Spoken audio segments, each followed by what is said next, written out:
Good afternoon. Today is Sunday, January the 22nd, 2023. Hope it's been a good day for everybody so far. This morning we had a good service in celebration of Family and Friends Day at Bethel AME Church in Corsicana. I'm going to go back again 50 years. The month of January 1973 was such an important month in history and also in my own life that I'm recalling a number of events from that year. So we're going to go back 50 years ago today and dealing with events that occurred that made the news.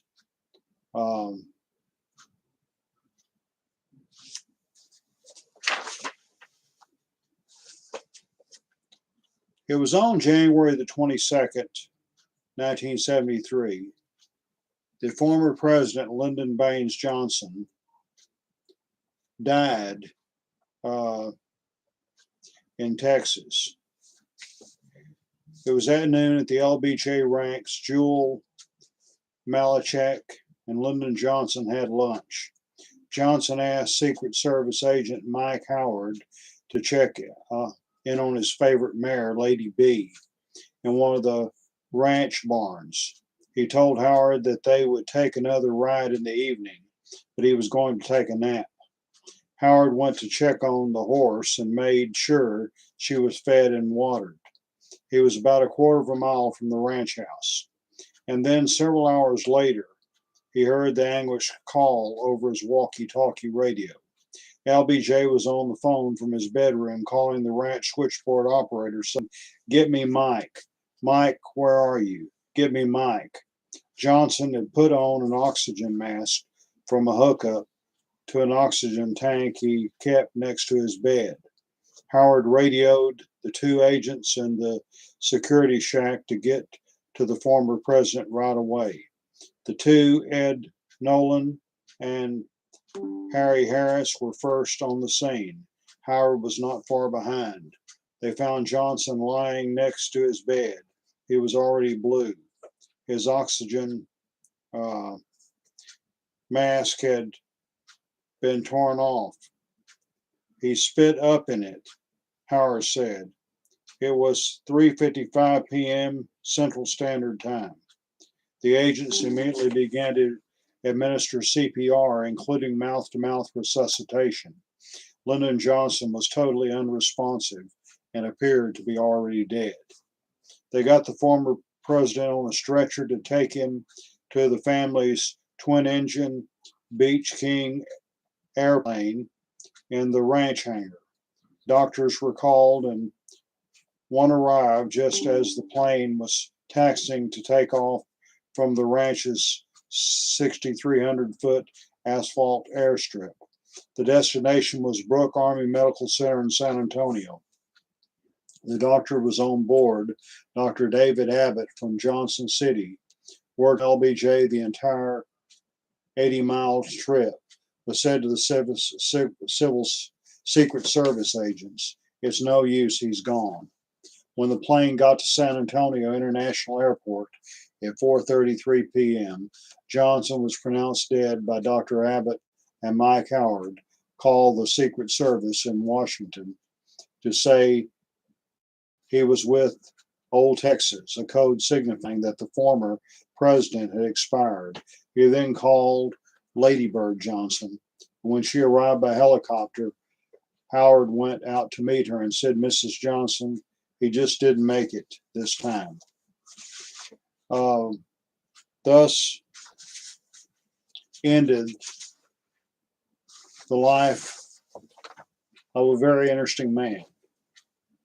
Lyndon Baines Johnson was born in Texas on January his birthday was August the 27th of 1908. He died on January 22nd, 1973. He was 64 at the time of his death. He was a very proud Texan. He had a ranch and he taught school for a while. He got involved in politics, eventually served in Congress, both the House and later the U.S. Senate. And then in 1960, he was elected vice president on the same ticket with John F. Kennedy of Massachusetts. Following the assassination of President Kennedy on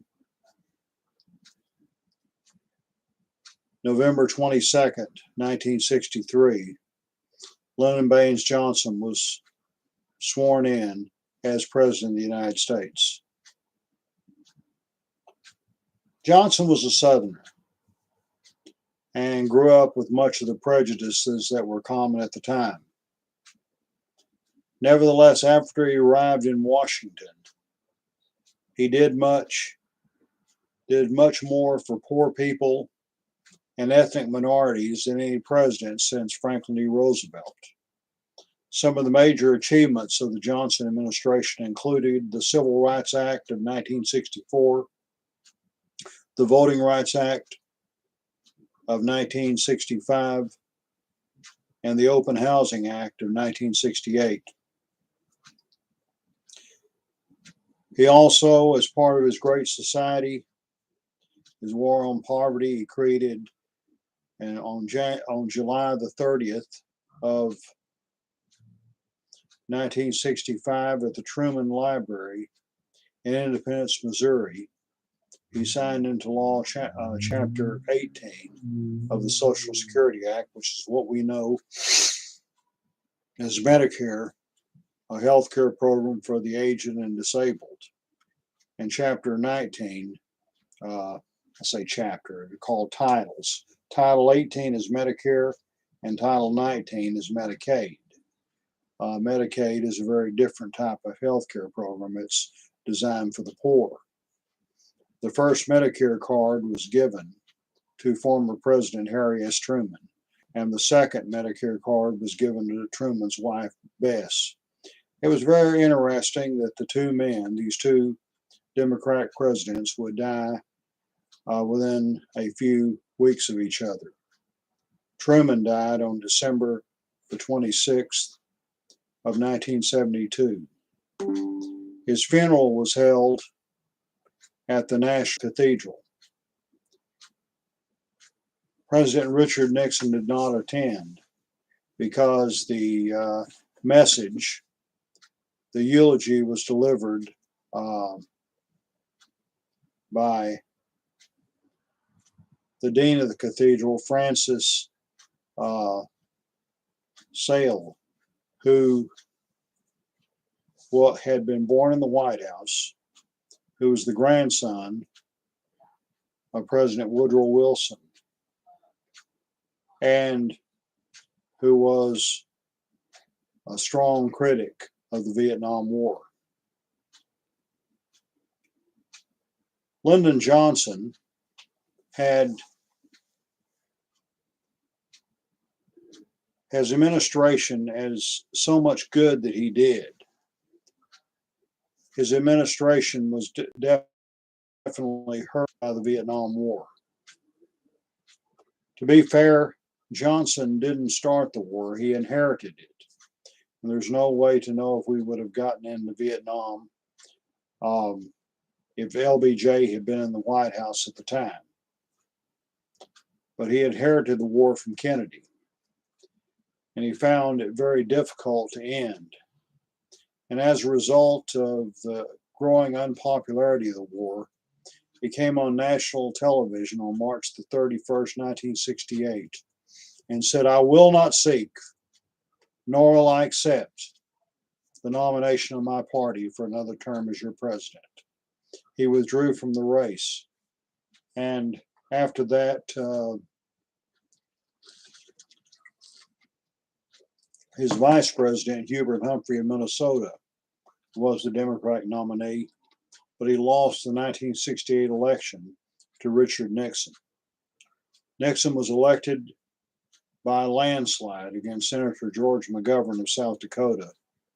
He won the second term on November 7th, 1972, and was inaugurated for a second time on January the 20th, 1973. It was on January the 2nd of 73 that the two presidents, Johnson and Nixon, talked for the last time. And on January 19th is when National Security Advisor Henry Kissinger telephoned LBJ to inform him of the agreement being reached to end the war in Vietnam, and assuring him his place in history would be assured. 3 days later, Johnson was dead. It's my understanding that in 1955, when he was 46, Johnson had a near fatal heart attack. And as a result of that, he quit smoking. But after leaving the White House, he took up cigarettes again. His two daughters, Linda Bird and Lucy Baines, tried their best to get him to quit. But he told them that he had served as President of the United States. He had raised two fine girls. And for whatever time he had left, he was going to do what he wanted to. There had been a family history of Johnson men dying in their 60s, and he seemed to consider that to be his destiny. He had appeared at a civil rights conference in Austin at the LBJ Library a month before, and he was seen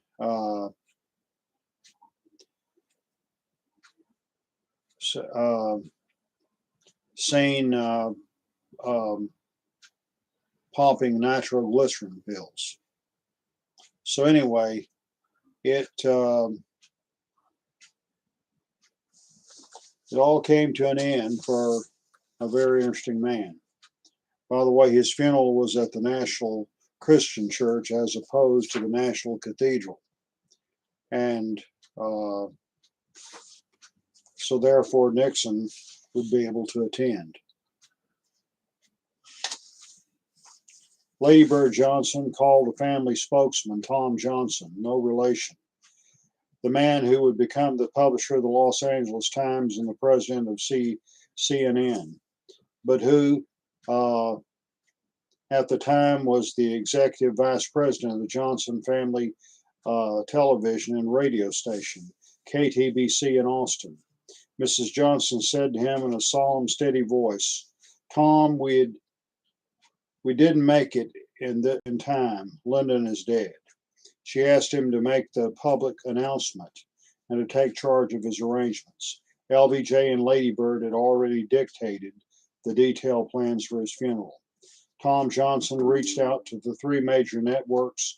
Walter Cronkite of CBS insisted that he take the call on the air. I'm talking to Tom Johnson, press secretary for Lyndon Johnson's family. Cronkite told a live audience that he held a phone to his ear, who has reported that the 36th President of the United States died this afternoon in an ambulance plane on the way to San Antonio, where he was being taken after being stricken at his ranch, the LBJ Ranch in Johnson City, Texas. It was the first live interruption of Cronkite's evening news program in history. And Nixon made the call to Mrs. Johnson. Their discussion was brief. Nixon told her that there was going to be an announcement in the next couple of days that LBJ would like. A stoic woman, Lady Bird, said she appreciated the president's call. The funeral was held on January the 25th of 1973. LBJ passing was as much on Kissinger's mind as he flew back to the United States from Vietnam.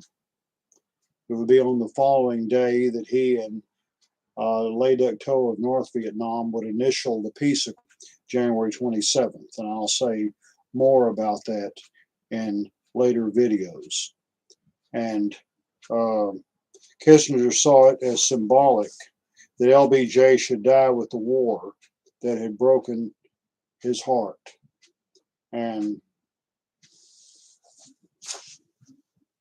But there was another big issue, big news item that was got a lot of people's attention on the front page of the papers. It didn't make the headlines, but it was right below the headlines. That was an important Supreme Court decision, Roe v. Wade. The response to this was comparatively muted, given all the noise of the great events that had transpired on the day it was handed down. In Rome, the Vatican radio harshly criticized the opinion, issuing a statement calling the ruling a decision of extreme gravity that deeply affects the concepts of human life and the dignity of the human person. In the United States, Terence Cardinal Cook of New York called the decision a tragic utilitarian decision regarding who shall live and who shall die, while Cardinal Kroll of Philadelphia, the president of the National Conference of Catholic Bishops, branded it an unspeakable tragedy for the nation. Kroll, a favored guest at the Nixon White House, went on to say this is not a question of sectarian morality, but instead the concerns that the law of God and the basis of civilized society. Others lavish praise. A representative from the Planned Parenthood Federation of America called Roe wise and courageous. The American Civil Liberties Union said that it was a step in the right direction, and even a top leader of the United Church of Christ, UCC, labeled Roe historic, not only in terms of women's individual rights, but also in terms of the relationship of church and state. The clergyman's reasoning, although religious principles often form the basis of secular law, we hold that where religious beliefs vary, American law traditionally establishes the neutrality of the state. The doctrine of one religious group is not imposed by legal fiat or enforced by criminal sanction on the rest of American society. And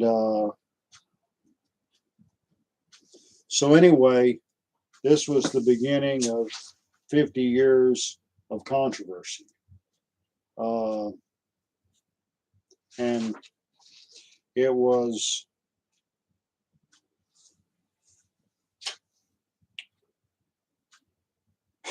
controversy is not over yet. This case involved a woman named Norma McCorvey, who lived in Texas, and she became pregnant, claiming she was pregnant by rape, but later she admitted that was not true. And she had two daughters and given them up for adoption, and so she was pregnant a third time, and she tried to get an abortion, and she couldn't do so. It was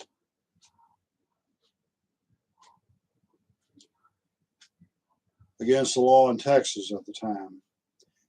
And Sarah Weddington and Linda Coffey were the attorneys who ended up representing her. And there would have been a way for her to get one by, they could have raised the money, they could fly to California or to Mexico where they could get it done. But by maintaining her pregnancy and turning this into a test case, she was able to create a very different scenario. And later she looked back and found that she was used by these people involved. Well, she never had the abortion. It takes more than 9 months to get a case before the U.S. Supreme Court. But Norma McCorvey became known as Jane Roe. The suit was filed against Dallas County District Attorney Henry Wade. And it was carried to the Supreme Court in the 7-2 decision, with the opinion written by Justice Harry Blackmun, one of the justices who had been appointed to the court by Richard Nixon. And he had been at one time a close friend of Chief Justice Warren Burger, another Nixon appointee. They had attended the same elementary school, both from Minnesota, and thus they were called the Minnesota Twins.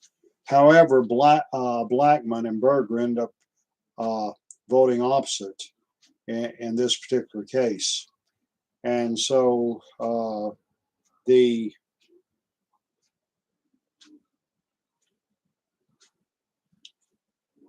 case of Roe v. Wade remained very controversial. Basically what it said was, in the third trimester of pregnancy, there can be no interference with the right to an abortion. The second trimester, there can be some interference, and in the third trimester, they can only provide abortion if it's needed for the sake of the mother's life and health. And that was, there still never was an agreement whether that means just physical health or it also meant psychological health. It's hard, to make a distinction there. There's been various decisions. At one point, the courts ruled they could not use public funds for abortion. They upheld the right of parental consent for minors. Little by little, they chipped away at it. And then on June the 24th, 2022, in the Mississippi case involving Dobbs, the decision was struck down 6-3, and the difference was made by the 3 conservative justices appointed to the court by Donald Trump. And again, these two events, the Roe v. Wade and the death of LBJ occurring on the same day, they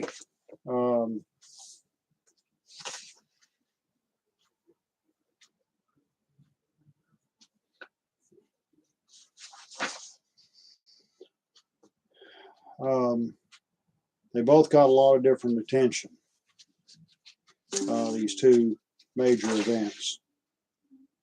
I assume I learned about them on the radio, I think the next day. That time in my life, I wasn't a TV watcher at all, so I doubt if I even saw the evening news. But ironically, and I've Googled this question before, I have not been able to find any recorded position that Lyndon Johnson ever took on abortion, even though he died on the day of Roe v. Wade. Maybe that's hidden somewhere, but that doesn't appear to have been a major issue. And the third event that made the news was a fight. Not a fight in court, not a fight on the battlefield, but a fight in the boxing ring in Kingston, Jamaica, for WBA, WBC, and the ring heavyweight championships. George Foreman defeated Joe Frazier in what was billed as the Sunshine Showdown. The fight lasted only 2 rounds, with Foreman scoring a technical knockout at 1 minute 35 seconds of the second round to dethrone Frazier and become the undisputed heavyweight champion. Foreman brutalized Frazier for the duration of the fight, scoring 6 knockdowns over the champion. ABC Television's rebroadcast, Howard Cosell made the legendary explanation, "Down goes Frazier, down goes Frazier, down goes Frazier." Less than 2 minutes into the fight, Foreman stunned Frazier with a series of punches and then sent him down to the canvas with a right uppercut. Frazier was able to get back up, but Foreman would continue his dominance, and within 17 seconds left in the round, Foreman caught Frazier with an uppercut that brought him to his knees. Shortly after Frazier rose from that knockdown, a combination from Foreman put the champion on his back, and he barely made it out of the round. Frazier went out for the second round, but Foreman knocked him down again shortly after the round began with an overhand right. Foreman then looked toward the champion's corner and was reported to say to Yancey Durham, Frazier's longtime trainer, that if he did not step in and stop the fight, Foreman was going to kill Frazier. This was followed by a fifth knockdown, and then just as quickly, Frazier fell on a sixth time after the powerful right. By this time, Angelo Dundee, who was at ringside scouting the bout, was pleading for the bout to be stopped. Referee Arthur Mercante Sr. finally called a halt to the bout after the sixth knockdown, and Foreman was declared winner at 1 minute 35 seconds to the second round to become, at the time, the third youngest heavyweight champion in history, after Floyd Patterson and Muhammad Ali. And those three events all occurred 50 years ago today, on Monday, January the 22nd, 1973. At the time, I was 21 going on 22. I was in the last semester of my senior year at Baylor University in my hometown of Waco, Texas. I did not have a church. I had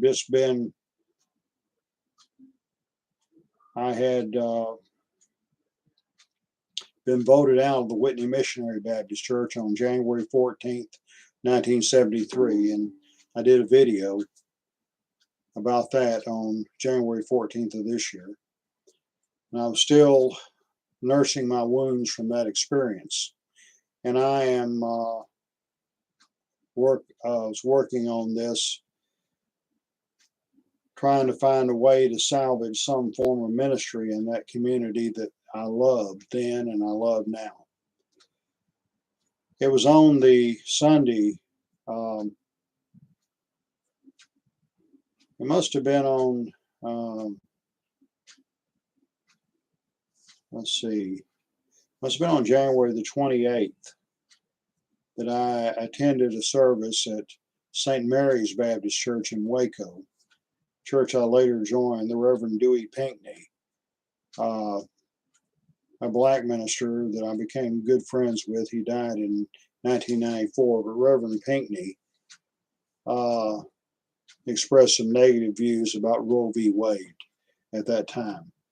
I do remember, although that never became an issue of obsession with him.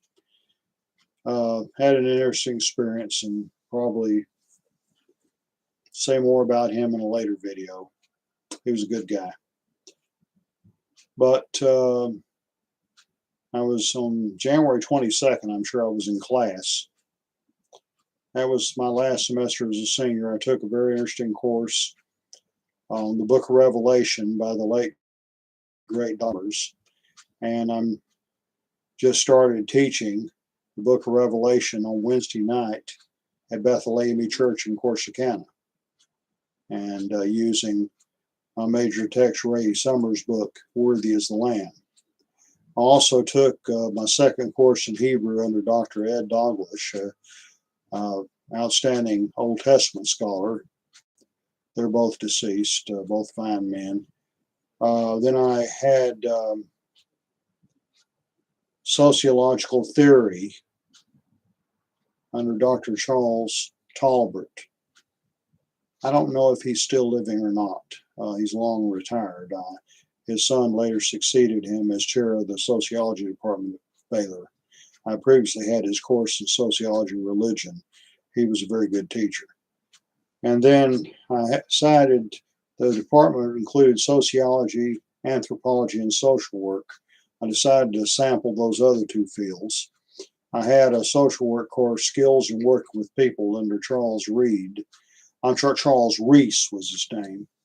And Charles was from Kearns, Texas, not far from Corsicana. He died a few years ago.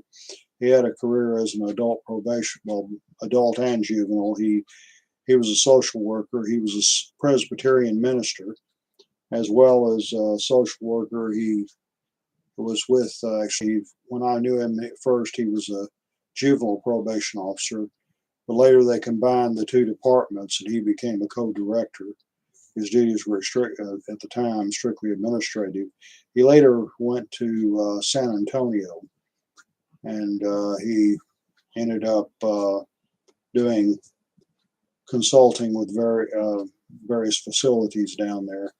And then when he retired, he moved back to Kearns, and that's where he eventually passed away. We had at least one telephone conversation, but the class was taught, interestingly enough. I got credit at Baylor, but it was taught on the campus of Paul Quinn College in Waco in the Moody Building. And ironically, a decade later, when I was teaching at Paul Quinn, I actually taught classes in that building. A lot of fond memories concerning that building. And I had a course in anthropology theory under Karen Bell, who was another very good teacher.